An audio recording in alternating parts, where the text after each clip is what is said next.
Welcome to an all-new episode of Work in Progress with John Lane and Will Barfield. This podcast explores leadership traits under stress with a special guest each week. We use a simple and accurate OAD assessment to identify key personality traits or superpowers, as well as the shadow side, kryptonite traits that appear when we're under stress.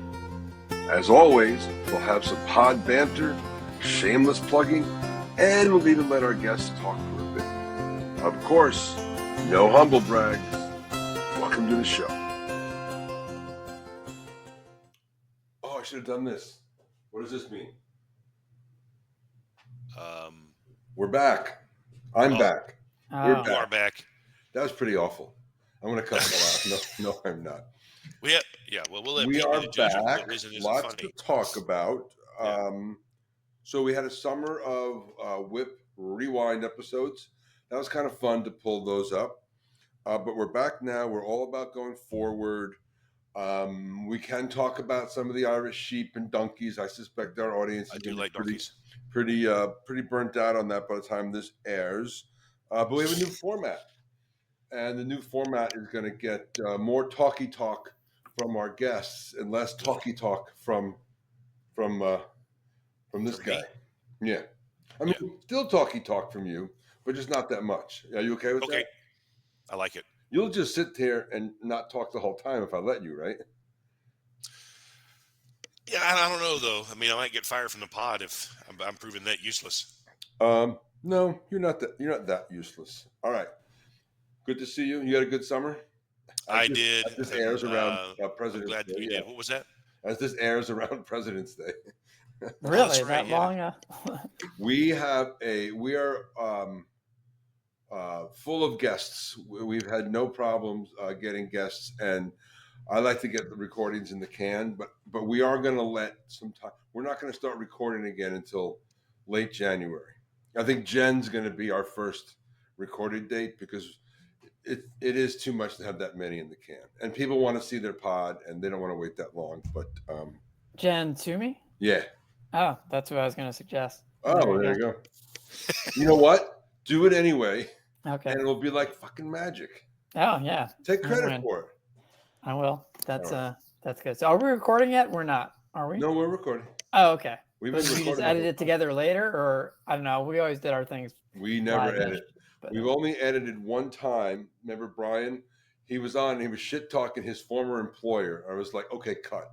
Brian, don't be a numbnuts. And then we jumped it back so in. We're going to try to do it live. We're one take. Baby. We haven't started doing that yet. No net. Okay. There's no net. That's fine. That's fine. If you start shit talking Joe, I'm probably going to cut it out. Don't worry about that. Not going to happen? No, I mean, I'm not a big... I only do it if he's here. There you go. I only do it to his face when we were together on the Friday noon. Listen, you're a pro. It wouldn't be fair if you took some stuff out on him when he's not here. I'm not a roast comic, so. No, it's true. You're too nice for that. All right. Hey, Will, new slide. But guess what? It is new. I'm John Lane. I'm Will Barfield. And we are a work in progress. As always, we have a special guest. Will, do your bit. My bit. Gosh. I forgot my stuff too. Tee me up here about, remember this? How do we know? What is this? Yeah. That's a slide. And what do we know about slides? They don't lie. Even if the information on them is not true, you have to believe the slide. Slides don't lie. No. Man, after just telling Pete we don't re-record, that was pretty brutal. Look, it's a little bit of rust. There's nothing wrong with knocking the rust off. No, it is not. Let's knock the rust off on Pete. It's WD-40 time. Yeah. Pete, how are you, brother? I'm good. How are you too? We are very good. So this is where you get to tell our audience who you are. I'd appreciate it if you tell the audience who you were when we invited you, and then who you are now. I mean, you're the same person, but career-wise. Yeah, love it. Love it. Sure. I am Pete McEntegart. When y'all invited me, I was then the managing editor of GrepBeat. Yeah, there we go. We write about startups, especially tech startups and the tech community more broadly in the Triangle, email newsletter, news site, podcasts, live stream shows, events, an annual conference, etc. So I did that for about 6 years. That was my fifth career. First four, real quickly, I was an investment banker at Goldman Sachs. What? And I was a sports writer for quite a while, mostly at Sports Illustrated. That's 2. Number 3, I was a writer for TV and film. No, not on anything you've ever heard of. 4, I was a co-founder of a startup that lost a lot of money. And number 5, You repeated yourself. Startup exactly. tends to do that. And some of it mine, too much of it. And number 5, we covered Grep Beat. And now number 6, as of this summer, I am now a stand-up comedian. As Pete Smack is my stage name. It's easier to say than my last name, and it was also my college nickname. And so that is what I do now. So I think you've had more career pivots as a guest on our pod than anyone that we've heard. That was an awesome run. I love how you started making all the dough at Goldman, and then you've been working your way. Yeah, that's true. I didn't stay there long enough to make real dough, but that dough, whatever little dough there was, actually all went to Columbia for grad school. So there you go. Well, it's a pleasure to have you on. We were thrilled to have you say yes when you were in your old world. We're thrilled to have you today. We're going to get started. As everyone knows, slide 2. Was that brother? Very artsy. Well, this is exactly the same as it's been for 2 years. I'm talking about the visual. It looks different. The content's the same. This? It's lovely. Yeah. No, it's exactly the same. Remember, these were littered across the bottom. Feels new, though. It feels new. I'm telling you, I'm right. You research it. You can take this out in post. It's the same slide. Pete, the backbone for this podcast, our show, is the OAD assessment. It's a wonderful personality assessment. It's the foundational data we need to produce business outcomes for clients and to show you what your superpowers and kryptonite are. Highly accurate, easy to administer, eliminates social desirability distortions. When you took it, if you recall, it was just picking words. And it's built to the standards of leading international psychology institutions and rating agencies, all of which are lovely and placed beautifully across the bottom of the slide there. So you can see that the data has been scientifically validated and can be trusted as a result. Because you can't trust us. Not even close. I mean, you could. I wouldn't recommend it. But the OAD data, you can absolutely trust. Okay. Thank you, Will.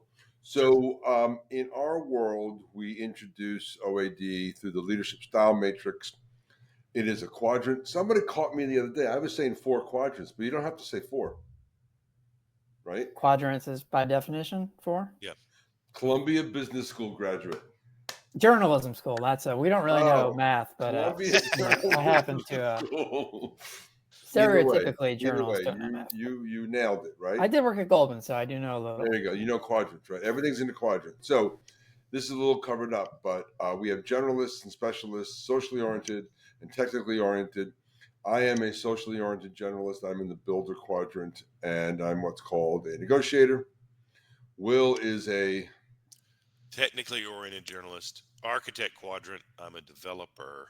And our friend Pete is a socially oriented specialist. He's a facilitator, which is really cool. Where'd he land, John? Coordinator? Coordinator. Yeah. We don't get a lot of facilitators and even fewer coordinators. So let's break down what that looks like. Will? Pete, how does it feel to be reduced down to a 2-dimensional data table? It's all right. I'm still adjusting. Let us know when you're fully adjusted. Best answer. All right. Let's do Pete's table so that we always read what we call the relative traits: assertiveness, extroversion, patience, detail orientation, from right to left. Pete's most dominant trait is his detail orientation, followed by his extroversion and his P and A are stacked here. What this means is Pete is the socially oriented specialist. Boy, I'm rusty too. And what he's known for is Pete. What Pete says he's going to do, he does. He does well, and he likes to be around people. He's also a little bit impatient. That's the key to the coordinator, is this lower A. They make the trains move. The social diplomat, which is the other facilitator, as the name would suggest, their P is way out here, very high on the patience line. That's our friend Pete. And Will, I'm going to open up the super. This is where the pod gets a little different. We're going to change it up a little bit. Yep. These are superpowers that my system, that I bolt onto the OAD system, produces. So they are specific to Pete's OAD report. Will. As we look through those, Pete, those bullets, talk to us about the accuracy of those. Is there some points and characteristics, traits in there that really speak to you, that you feel like are accurate, that others have mentioned about you? And if it's inaccurate, don't say it. That's right. It's not allowed. Tell us how you feel. Yeah, no, I do feel that they're pretty accurate. I am pretty detail oriented. I'm generally sort of the top one, friendly-ish. Anyway, cooperative. Let's see, creative and comfortable with abstract thinking. Yes, I am. And I think later we get to, I am also kind of a rules follower and like there to be certain sets of rules, but like to be creative within those rules. Within that. Yeah, that's great. So when we're in pressure situations, when we're dealing with stressful things across the different adventures, all 6 of which you've had in your career, superpowers can become kryptonite. Strengths become weaknesses. Stuff gets tough. How about these with regard to accuracy, your perception, and how you believe others would perceive you, people that you've worked with, people that have worked for you? Right. So I don't know. Is anyone comfortable with unproductive conflict and controversy? Yes, that's. I'm not comfortable with unproductive conflict. I'm reasonably comfortable with productive conflict, and I've sort of experienced both, I guess. Can I tell you, just if you watched Will and I talk at the beginning of this podcast, we are extremely comfortable with unproductive conflict. Yeah. Frankly, it's the basis of our relationship. So right. Well, and we can get to some of this later, but I've had, professionally, a few like literal partnerships that were long-term. When I was a writer in LA, I had a writing partner for quite a while. And on the startup, it was sort of I was the co-founder. So there's sort of 2 of us. And so we had similar dynamics to our relationships in both of those, but also some differences, especially in terms of how we were able to manage conflict. So then second one, may procrastinate or opt for safe, proven courses of action before taking action.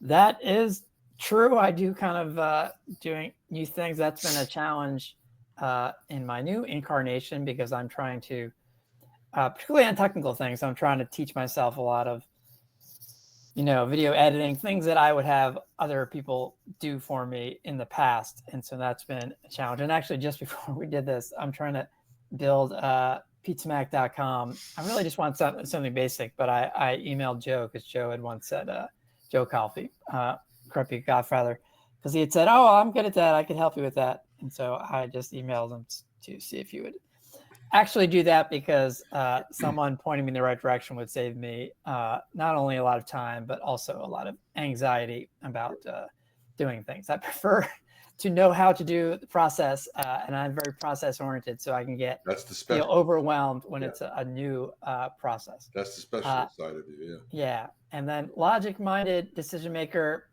meaning, how is that in the kryptonite? Because that sounds like a good thing. Or that I'm overly logical. Yeah. So this, it's not that it's not bad or good. It's that you're a 10 on the EC. We shorthand that as heart and head. You're all head. right? And so Yes, I would say we that's call that a 9 is not a stoic, a 10 is a stoic. It's the only time we use that that particular word. So Emotional all control. it means is that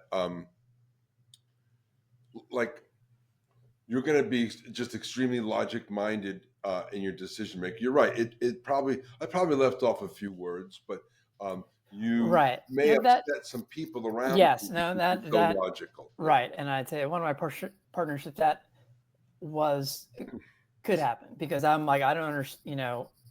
It would be hard for me to empathize the way I should of like seeing how like Yeah. why is emotion coming into this? Well, most people it does because Yeah. they have normal emotional range. I do know that in general I have a pretty narrow band. I don't get too high and too low, and that can sort of lead to conflict when I don't realize that others are not as Spock-like on certain aspects. John, really quickly, will you flash back to that prior slide because I'm going to use something on there as a jumping off point. I just need to jog my memory. Okay. Thank you, Pete. So this is where we're going to get into the meat of the conversation, and the real pod magic is going to happen here on this slide. All right. We did some analysis on superpowers and kryptonite. Now we're going to chat. It said there that you might procrastinate, about before opting into certain decisions. I would love to know, and I'm sure our pod viewers and listeners would love to know, the decision that you made to leave, the Grep Beat situation after half a dozen years and go into stand-up comedy. I mean, to me, that feels like a risk. It feels, like, wow, like that's a big leap. Help us all understand how you, as a person who had already had 5 different careers, had owned companies, has been a leader, decided to go down this path. And how long was that decision? Was it really something that took a while to get to, like Right. your kryptonite says, or was it sudden? It was not sudden. I mean, I have made some, big career shifts and sort of risky moves, but I'm certainly like a look before I leap kind of person. I'm not going to do things, generally speaking, spur of the moment, even though later it can look like it was sort of an extreme or sudden move. Generally, it's not. But once I sort of, decide to go, then I do go all in. And so in this case, people can check out my video on the top of my WIP page. I do describe. So I went on a run on Christmas Day 2022 and was sort of casting about for, I wanted to take kind of one more big swing at something, that was sort of my own thing. I enjoyed Grep Beat, but it was kind of what I came here after the startup. I didn't have a job. This was a great thing, but it was not something that I thought would be forever. I mean, I was running it. I didn't own it. And I just thought it had sort of it was something to do, and it was great, but it wasn't going to be something I was going to do forever. At any rate, so I was just sort of in a state of mind where I was kind of thinking of what could a next thing be, and it sort of came to me, I should try to. I've always been interested in stand-up comedy. I did it some in when I lived in New York, like 18 or 19 years ago. Enjoyed it. And so originally the just thought was like, all right, I'm going to dedicate 2023 to doing it seriously, on the side and see where it went from that, like try to make a good faith effort. And then it was during that year that by the fall, I was thinking, I'd love to sort of do this. Is there a way I can make that happen? And the idea that came to me was like, hey, why don't I sort of, use my current knowledge and network of, what do I have that's unique? Well, I have this sort of startup experience. And like, what if I combine the two, that if I funded the move to being a comedian by treating myself as if I was a startup, and I thought that I could package myself that way, and I knew a network of people, people, including that I worked with at Goldman, people that I went to college with, a certain amount of people that I knew had money. And this would be an interesting way to transfer to me, and that maybe doing so, like in part, obviously the money part, getting money to fund, the next year or so is very important. But also just getting people literally invested in my career and being able to sort of spin myself forward as like part of, my story as a comedian. Instead, I did it in this particular way. And maybe that also can be lead to, gigs, corporate gigs with startups and on techie sort of conferences. I thought, once I talked to some, Will McGuire, who's a sort of local, big into crowdfunding, and he connected me with some of the platforms. We found it ended up being a good fit. Once I got some confidence that I could do it, successfully raise money that I knew I could live on for like at least a year or more, then it was like, I can do this. I can make this happen. I talked to Joe like last November. Maybe even before that. So he knew for many, many months. And so we were sort of strategizing. He did not want other people to know, which ended up. I think you had a very good secret. I'll be honest. I learned the news and the date about 3 days before it was official. And of course, I kept my mouth shut. Yeah. It was a very good secret. There was a very tight cone of silence. Joe can answer. I mean, not even GrepBeat people for many months, and that had some things blew back. Were grooming someone to take over. They took another job, and because they didn't know they were being groomed. But that's neither here nor there. But and Joe is very much on board with this, and he actually is the lead investor on the WeFunder side, and has been very helpful in many respects. So he was very supportive, and that was important for many reasons. And so it is a big shift, obviously, and it's a risk. But in part from taking risks in the past, I know like I'm more comfortable, I guess, with what the downside, like I can live, with what worst case scenarios, I feel like are not that terrible. They're not great. You'd rather they be better, but the upside being that I was kind of building in a floor with the fundraise and so that's so it is a big change, but I definitely did a lot of investigation and so it was a calculated risk. And still is. Which fits the profile.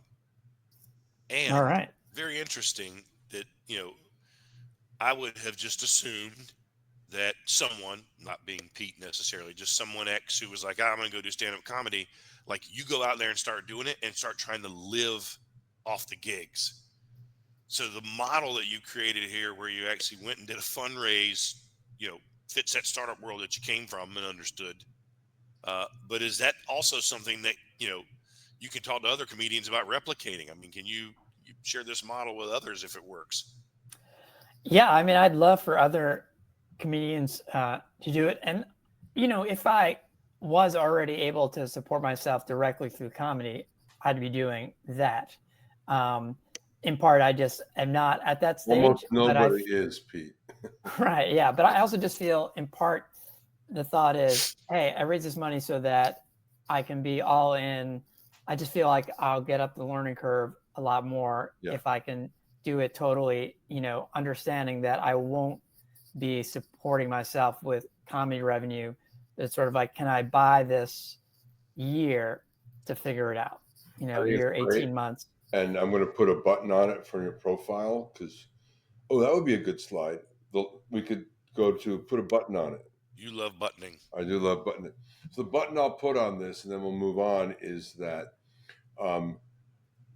the way you went about doing this, I feel, is very much aligned with your profile. You'll take risks, but they're calculated. You're going to be logic-minded. You're a 10 out of 10 on logic-mindedness. I'm going to venture most comedians, A, don't have the network that you do to do what you did, but also don't have the mindset to say, I'm going to plan this jumping off point. I'm going to have some money in the bank, and I'm going to hasten my learning curve, as you said. And so I think that's very much aligned with the facilitator, coordinator profile. And I can do that because I'm the producer, and I'm going to move us on. All right. He's the boss. Pete, who's next? Wait, what? I need a little more on this. Who's next? Who else should be in this chair? Yeah, who you think would like this? Would join us? Oh, I was Jen Sumi was the name. Whoa, what a great idea! We sat just a couple of feet away. Don't tell anyone. Jen, let's get you booked. You sold that. I bought it. All right. Well Way done, to go, Pete. Thank you. Thanks. And thanks for the mention of Will McGuire earlier, former podcast. Yeah. OG podcast. He was on before. It was cool. Yeah, very nice. Pete, I feel like it's been a while since we booked you. We had the whole summer off, and you're our first guest back. Wow, season premiere. That's right. Yeah, okay, let's go with that. Season premiere. And thank you. I'm John Lane. I'm Will Barfield. Say it with us, Pete. We are a work in progress. Work in progress. Work in progress. So's my throat. Beautiful. So is everybody. But hey, Pete, where can we see you? Last thing. Yes. Where are you next? Saturday, I am hosting a show at Meddlesome in Durham. We will ask in you the when Golden we come Belt. out to see how 9:30 show. Yeah. Remember, that's months after people listening this. So hopefully they will have look seen. for Pete Smack, right? You have a website that you can plug. Yes, actually, the one that Joe's about to build, PeteSmack.com. I do have a mailing list. PeteSmack.com. That will be celebrating its 6-month anniversary when we get on the air. Thanks, everyone. Right. Great show. Bye. Thanks, Pete. Thanks. Work in Progress is a podcast presentation of Slipshod Productions. Available on LinkedIn and YouTube. Executive produced and starring John Lane and Will Barfield. Talent booking, production, and editing by John Lane. Thanks for watching. See you next week.